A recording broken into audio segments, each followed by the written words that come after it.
నమస్తే దోస్తులు, ఎట్లున్నారు? అందరు మంచిగా ఉన్నారా? ఇవాళ తెలంగాణలో ఉన్న ముఖ్యమైన ముచ్చట్లేందో ఓసారి చూద్దాం. ప్రపంచ ఆర్థిక సదస్సులో రేవంత్ సర్కార్ రికార్డు స్థాయిలో పెట్టుబడుల్ని ఆకర్షించింది. 3 రోజులలో 30,000 కోట్ల పెట్టుబడులు ఆకర్షించింది. అవి కాకుండా green energy, AI, climate change తదితర అంశాలలో పలు కంపెనీలతోటి, పలు దేశాల ప్రభుత్వాలతోటి ఒప్పందాలు చేసుకున్నది.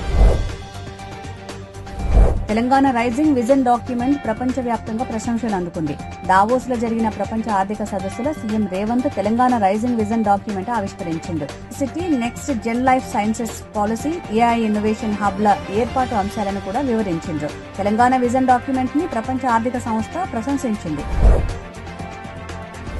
ఫోన్ ట్యాపింగ్ కేసులో కేటీఆర్ ను సిట్ అధికారులు విచారిస్తున్నారు. కీలక నిందితులలో ఒకరైన రాధాకిషన్ రావును, కేటీఆర్ ను ఇద్దరిని కలిపి విచారిస్తున్నారు సిట్ అధికారులు.